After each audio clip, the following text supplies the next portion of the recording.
Assalamualaikum warahmatullahi wabarakatuh. Bismillahirrahmanirrahim. Alhamdulillahi rabbil alamin. Wabihi nasta'in ala umrid dunya waddin. Wassalatu wassalamu ala asrafil anbiya'i wal mursalin wa ala alihi wa sahbihi ajma'in. Wa qad qala Allah ta'ala fi kitabihil karim, ya ayyuhalladzina amanu taqullaha haqqa tuqatih wa la tamutunna illa wa antum muslimun. Asyhadu an la ilaha illallah wahdahu la syarika lah wa asyhadu anna Muhammadan abduhu wa rasuluhu la nabiyya ba'dah. Allahumma salli ala sayyidina Muhammad wa ala ali sayyidina Muhammad. Amma ba'd. Hadirin para pendengar yang setia, yang selalu dimuliakan oleh Allah, marilah kita bersama-sama memanjatkan puji syukur kepada Allah Subhanahu wa Ta'ala yang telah melimpahkan nikmat dan karunia-Nya kepada kita, sehingga sampai detik ini kita masih menjadi umat yang bermartabat, umat sebaik-baik umat. Untuk mewujudkan rasa syukur tersebut, marilah kita selalu meningkatkan takwa kepada Allah. Sebab takwa merupakan jembatan bagi kita untuk menggapai ridho dan kemuliaan di sisinya. Misi utama diutusnya Nabi Muhammad ke muka bumi ini ialah untuk memperbaiki akhlak manusia. Salah satu tujuan dari syariat Islam ialah untuk mensucikan hati manusia dan meluruskan akhlak. Dalam sebuah hadis dari Abu Hurairah, Nabi bersabda, "Innama bu'itsu liutammima makarimal akhlak." Sesungguhnya aku Muhammad diutus hanyalah untuk menyempurnakan, memperbaiki akhlak manusia. Dengan modal akhlak yang mulia, Islam bisa disebarkan di Jazirah Arab dalam tempo yang sangat singkat. Sangat tidak benar apa yang dikatakan kaum orientalis bahwa kekuasaan Islam ditegakkan dengan pedang. Islam bisa tegak di muka bumi karena keluhuran akhlak dari para penyebarnya. Kita bisa membaca sejarah bagaimana akhlak Nabi, baik di Mekah maupun di Madinah. Berkah keagungan akhlak beliau, masyarakat bisa dengan mudah menerima ajaran yang dibawa oleh beliau. Kebenaran akan meresap cepat ke dalam hati sanubari bila disampaikan dengan cara-cara yang santun, seperti yang dicontohkan Nabi Muhammad SAW. Berbicara mengenai moral saat ini sungguh memprihatinkan. Bagaimana tidak, hampir setiap hari media cetak maupun elektronik mengkabarkan kepada kita perihal kerusakan moral, mulai dari tingkah laku para pemimpin hingga kenakalan remaja yang melebihi batas. Fenomena sosial yang terjadi saat ini sungguh di ujung kehancuran.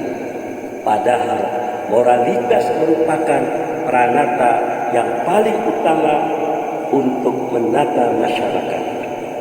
Salah satu penyebabnya, moralitas dipahami secara teori belaka. Sudah berapa banyak seminar diadakan, sudah beberapa sering pelatihan dilaksanakan, dan sudah tak terbilang khutbah-khutbah diperdengarkan. Tapi semuanya seperti angin lalu, tak ada imbas dan manfaatnya. Karena seruan itu dianggap formalitas belaka. Jika nasihat sudah dianggap, berarti tidak dianggap.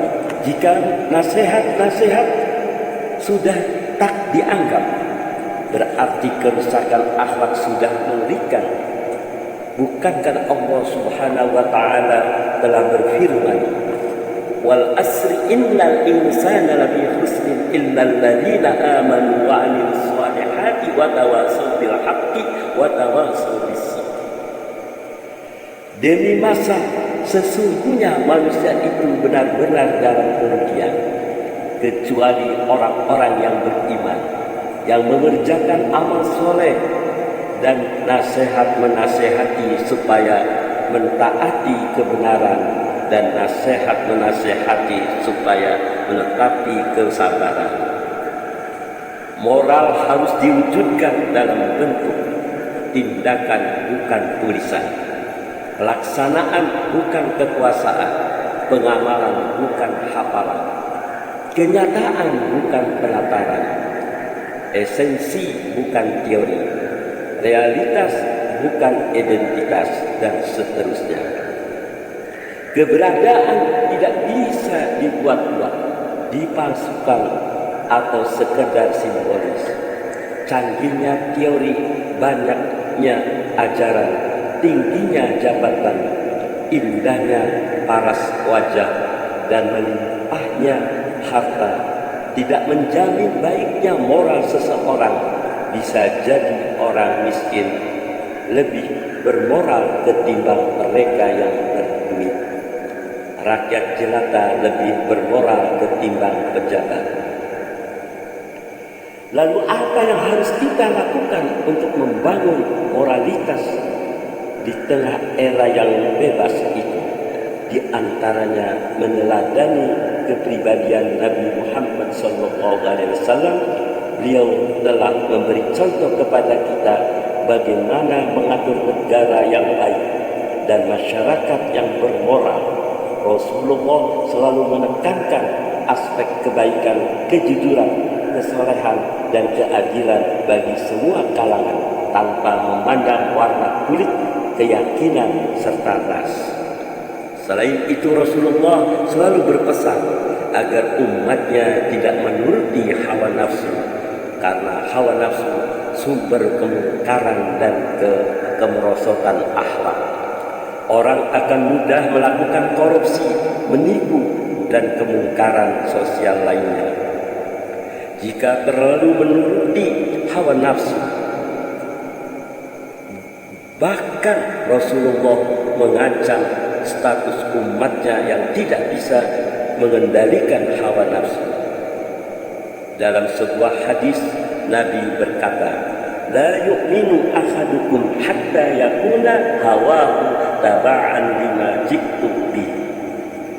Tidak sempurna iman seseorang di antara kalian sehingga hawa nafsunya mengikuti apa yang aku bawa.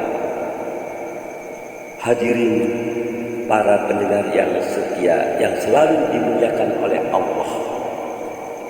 Akhlak yang baik dimulai dari diri kita sendiri.